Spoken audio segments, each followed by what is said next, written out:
Credit unions have been impacting the lives of millions of New Yorkers for nearly 100 years. But to fully understand the history of the New York credit union movement, we must begin in 19th century Europe. The cooperative movement, the idea of an enterprise being owned and operated by its members, who then share in its profits or benefits, began to take hold in Europe in the early 1800s. It was in England in 1844 that the New York credit unions we know today began to take shape. The Rochdale Society of Equitable Pioneers documented the principles of their consumer cooperative, ideals that included open, voluntary membership, democratic member control, education and training, and concern for the community. Today, these principles are the cornerstone of cooperative economics. Financial cooperatives began in Germany. In 1854, Frederick Wilhelm Raiffeisen started the first rural credit union. Because rural areas were poor and cash was scarce, volunteering, sharing, and solidarity were necessary. People helping people.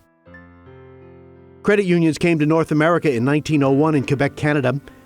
In 1908, organizer Alphonse Desjardins was summoned by a French-Canadian community in Manchester, New Hampshire, to do likewise for them.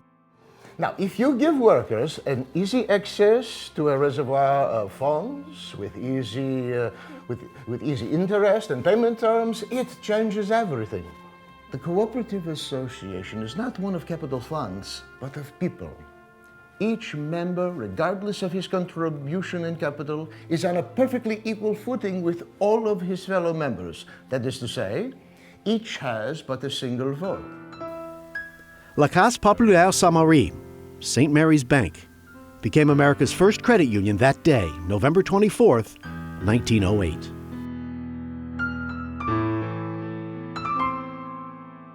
Funded by $10 million from the estate of her railroad magnate and financier husband Russell Sage, Mrs. Margaret Olivia Sage started the Sage Foundation in New York City in 1907.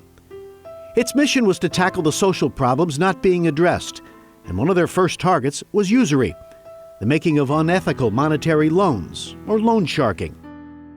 The foundation's Albert Ham authored a report on the chattel loan business, and it was Ham who traveled to Canada in 1912 to seek Desjardins' help in getting a credit union law in New York. By 1913, a bill was drafted, and on May 17th, the Eisner-Pollock Bill, as it was known, became law.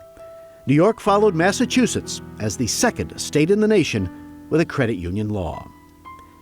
Credit unions began then to open. By 1917, the growing number in New York warranted a central organization, so the New York State Association of Credit Unions was formed. But the Great War had its effect. Many people, particularly the foreign-born, were holding on to their money, afraid to deposit it in a credit union or a bank. Credit unions languished. The Roaring '20s, though, did see significant growth for the movement. On the national level, Massachusetts businessman Edward Filene and attorney Roy Bergengren started the Credit Union National Extension Bureau to fight for credit union laws, to open more credit unions, and ultimately create a credit union national organization.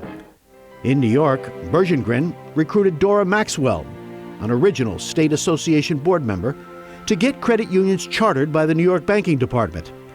As she once explained, her job would not be an easy one.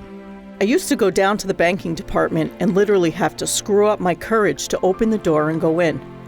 The banking commissioner sat in a huge room with his back to the window so that you were facing the window and the light in your eyes was blinding you. These huge windows were always a terrible disadvantage. You had to walk across this enormous room toward the sky, and in each corner of the room was a thug. I didn't know they were thugs at first, but later on I discovered not only were they thugs, they were armed. They sat there with pistols and watched. They just sat there. As Maxwell fought for the charter she would ultimately get, the movement began to rebound. Within a year, there were more than 100 credit unions in New York City, and Bergengren had Maxwell take the movement upstate. The prosperity of the Roaring '20s helped make borrowing socially acceptable. But the banks showed little interest in the small saver or borrower, but credit unions did. The stock market crash of 1929 plunged the nation and the world into the Great Depression. Savings were lost, banks were closed, financial lives were ruined. but credit unions withstood the collapse. None were forced to close. The words of Sidney Stahl, one of New York's early credit union leaders, explain why. The Depression strengthened the credit unions in the state of New York. The members realized that they needed their credit union, and they developed a greater interest in and an attachment for their financial self-help organization. One of the reasons why most credit unions were able to come through the Depression not only unscathed, but in a large number of cases actually stronger than they had been before, is that their reserve requirements were adequate to meet the contingencies of the 1930s. All the while, New Yorkers were heavily lobbying Congress to pass the Federal Credit Union Act, which it did in 1934. President Franklin D. Roosevelt, who as a state senator worked on the New York bill 20 years earlier, signed the new legislation, which allowed for credit union growth in states that did not have their own law. 1934 also saw the beginning of the Credit Union National Association. Sidney Stahl and Dora Maxwell led the New York delegation to the historic Colorado gathering that cemented credit unions as a part of the national landscape. Back in New York, another growth spurt was underway. In an 18-month span, the state more than doubled its number of credit unions to nearly 400. One of the new members of the New York State Employees Credit Union was Governor Herbert Lehman, who became the first credit union governor in the United States. The 40s saw the U.S. in another world war, and New York credit unions rallied to support the troops by selling war bonds, an effort that brought national recognition. And when so much of New York's credit union leadership went off to fight, women stepped up to take a more active role in leadership and management. Post-war, growth returned, and by the end of the decade, there were nearly 800 credit unions statewide, with 365,000 members and $68 million in assets. The growth of the movement was celebrated in October 1948 with the first Credit Union Day. The now International Credit Union Day continues to recognize the movement's history, growth, achievements, and the hardworking people who were and are the foundation of its successes. New York credit unions reinvested their successes in opening the Sidney Stahl Foundation in 1959. Now the Credit Union Foundation, it continues to embody the movement's heritage of community and charity. By the mid-70s, the Credit Union Association moved its operations to Albany to better represent members' interests in the halls of state government. The federal government must also hear the strong voice of the credit union movement, for success does not come without cost. Across the years, credit unions have been forced to defend their principles in courts and the Congress. In 1991, 1,000 New Yorkers were part of the throng in Washington that fought back against a discrediting information campaign. In 1998, members again descended upon Congress and preserved access to not-for-profit and member-owned credit unions.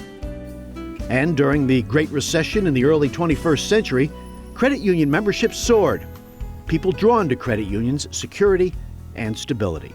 Don't tax my credit union! And in 2013, it was protecting the federal tax exemption that allows credit unions to reinvest in their members. New Yorkers were at the front of the campaign, preserving members' access to a chance at financial growth, quality of life, and equal opportunity.